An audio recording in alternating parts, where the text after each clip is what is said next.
To truly understand the story of Nimrod and the enigmatic mark of the beast, we must first journey back in time. We must immerse ourselves in the rich tapestry of ancient history, where myths and legends were born and where the foundations of our modern beliefs were laid. We must delve into the ancient worldviews that shaped these narratives. These worldviews were not just simple stories, but were deeply intertwined with the cultures, religions, and daily lives of the people who created them. The ancients saw the world very differently than we do today.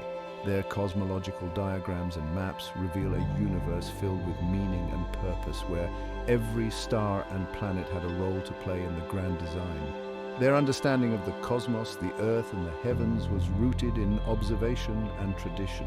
They built observatories and created intricate tools to track the movements of celestial bodies, seeking to understand their place in the universe. By exploring these ancient perspectives, we can gain a deeper appreciation for the stories passed down through generations.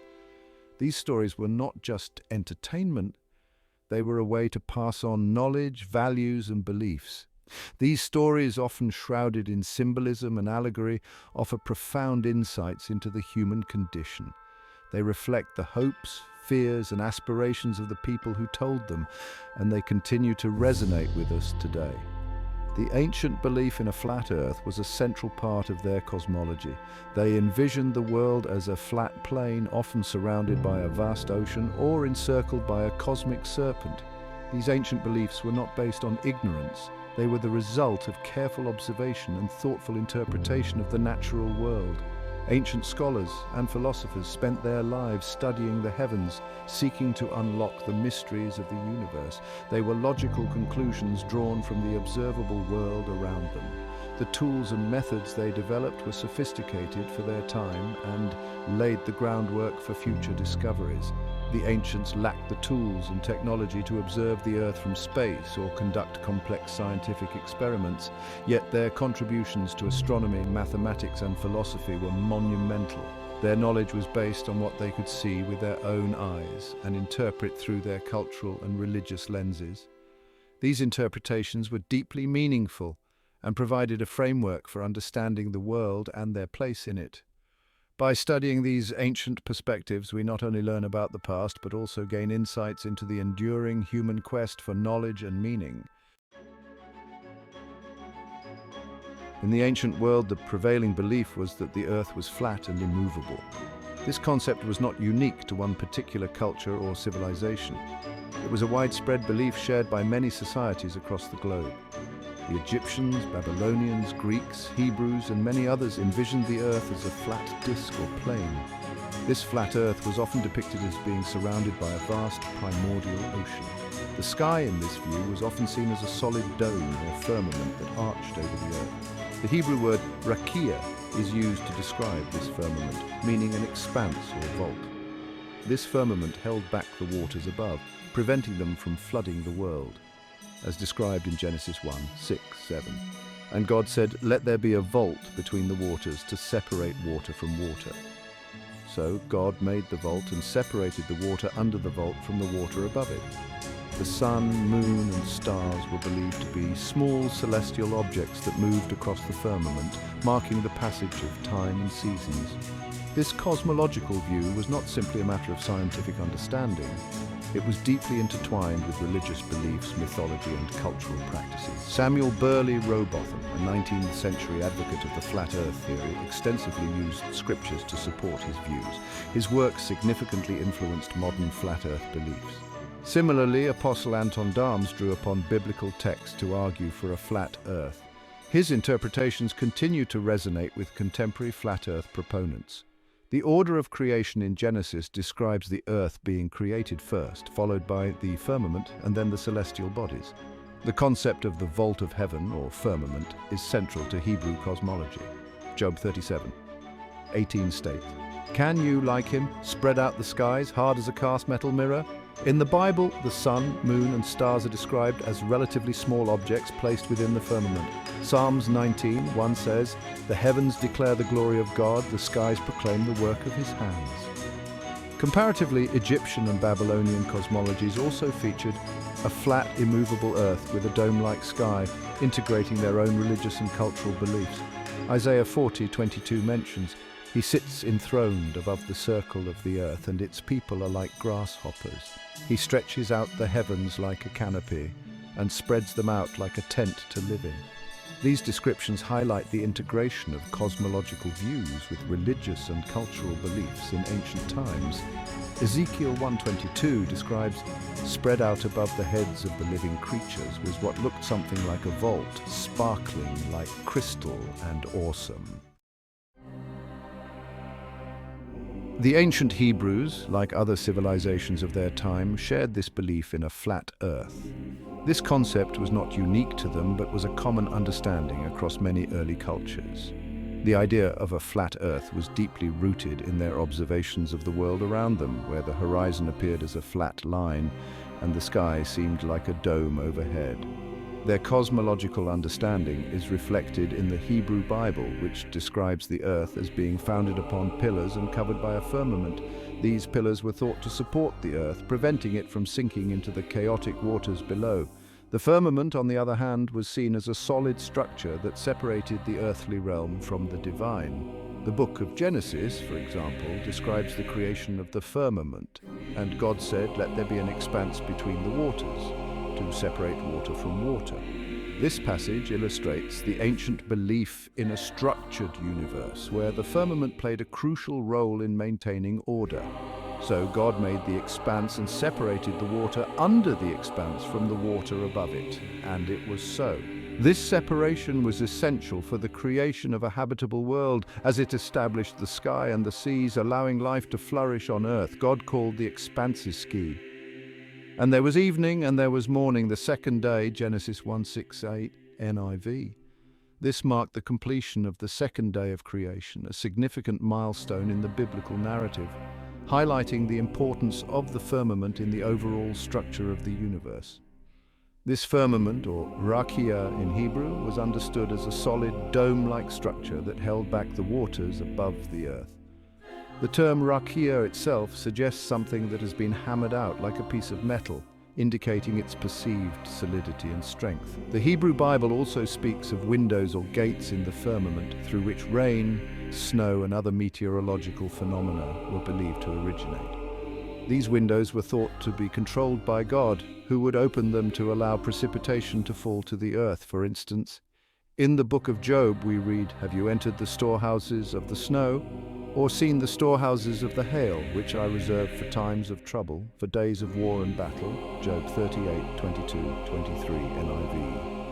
This passage emphasizes the belief that God had control over the elements, storing them up for specific purposes and releasing them at his will. This imagery suggests that the ancient Hebrews viewed the heavens as a realm controlled by God, who regulated the forces of nature from above.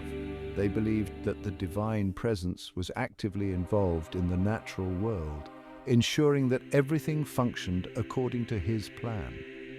This understanding of the cosmos provided a sense of order and purpose, reinforcing their faith in a higher power that governed all aspects of life. In order for us to understand what Nimrod and his kingdom were trying to do, we first have to understand their worldview. The ancient world believed the earth was flat. Ancient Sumer, the beginning of Babylon, and the kingdom of Nimrod Babel are critical stories for understanding the mystery Babylon described in the book of Revelation. To fully grasp the story of Nimrod, one must delve into the book of Jasher, which is referenced in the Bible. For instance, it is written, 12. "Then spake Joshua to the Lord in the day when the Lord delivered up the Amorites before the children of Israel. And he said, In the sight of Israel, sun, stand thou still upon Gibeon, and thou moon in the valley of Ajalon. 13. And the sun stood still, and the moon stayed until the people had avenged themselves upon their enemies. Is not this written in the book of Jasher? So the sun stood still in the midst of heaven, and hasted not to go down about a whole day. 14. And there was no day like that before it or after it, that the Lord hearkened unto the voice of a man, for the Lord fought for Israel." This account is completely different from our modern worldview of the universe, where the earth moves around the sun. Understanding the Hebrew cosmology is essential to comprehending the biblical narrative of Nimrod and the Tower of Babel, which marks the beginning of the Babylonian Empire. This empire is later referred to in the Book of Revelation as Mystery Babylon. To understand the Book of Revelation, one must learn about ancient Babylon, and even before that, the kingdom of Nimrod, where it all began. Nimrod, often depicted as a mighty hunter and ruler, is a central figure in the establishment of Babylon.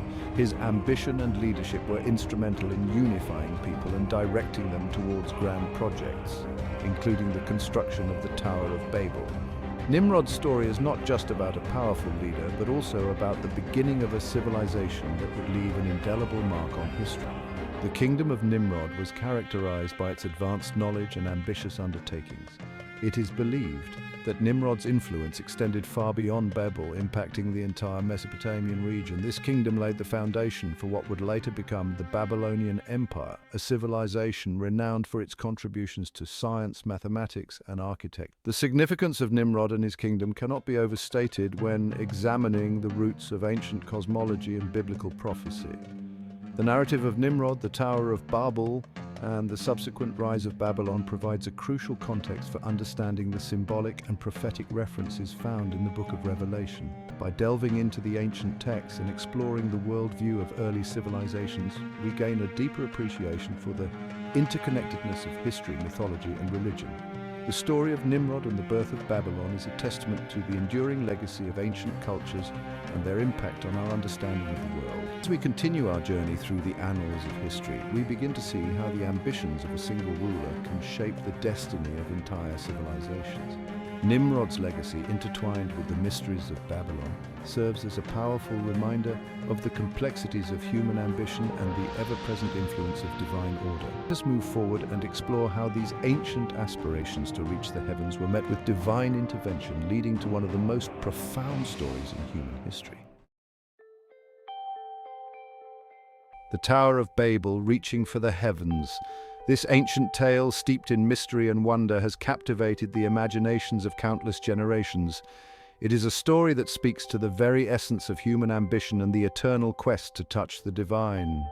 The Tower of Babel, a story deeply intertwined with Nimrod, embodies the human desire to transcend limitations and reach for the divine.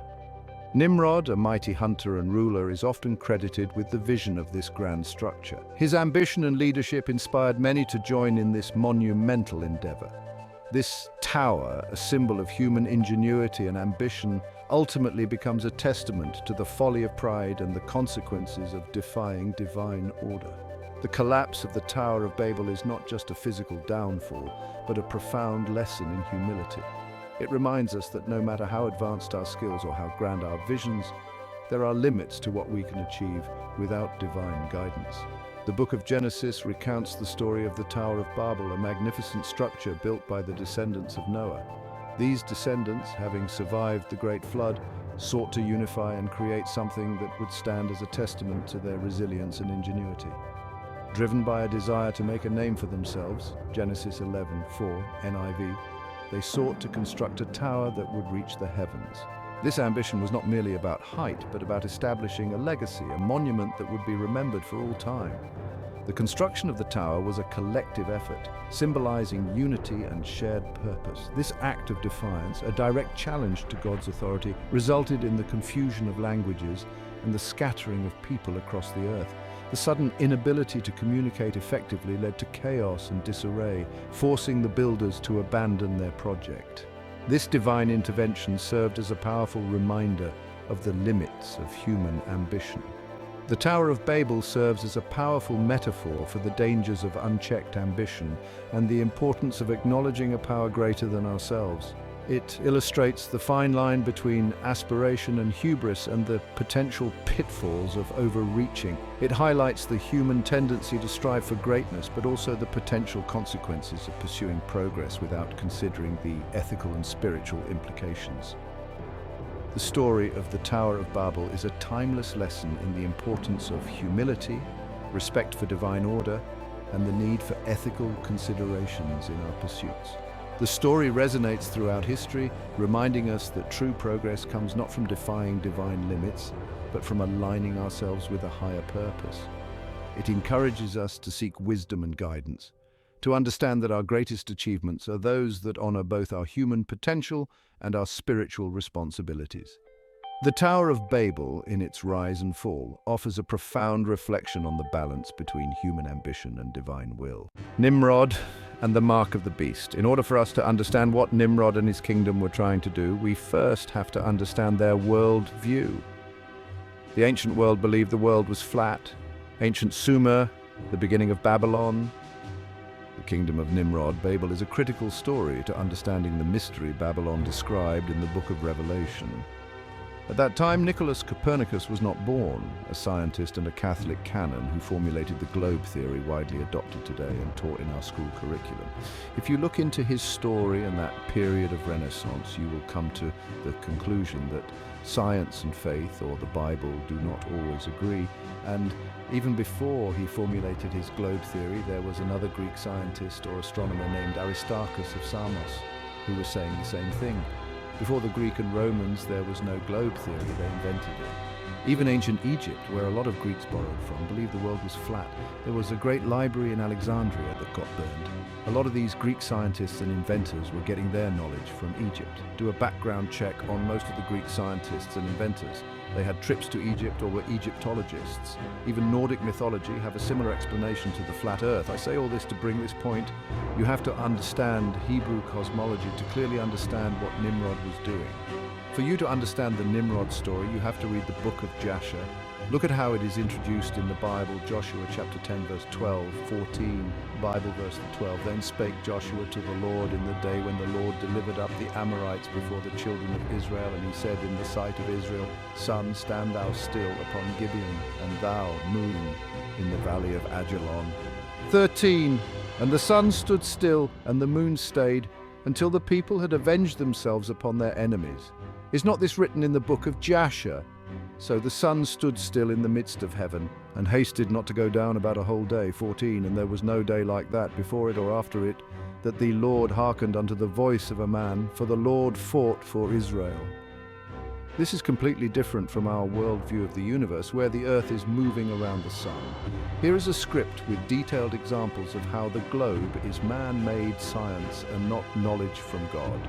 The ultimate clash between faith and science, where knowledge exalts itself before 2 Corinthians 10:5, casting down imaginations and every high thing that exalteth itself against the knowledge of God, and bringing into captivity every thought to the obedience of Christ. The revelation of the mark of the beast is simple. If 6 is the number of a man, 666 implies multiplication, human institutions, corporations, and government. This understanding of ancient cosmology and its clash with modern science offers a profound insight into the spiritual and cultural conflicts that have shaped human history.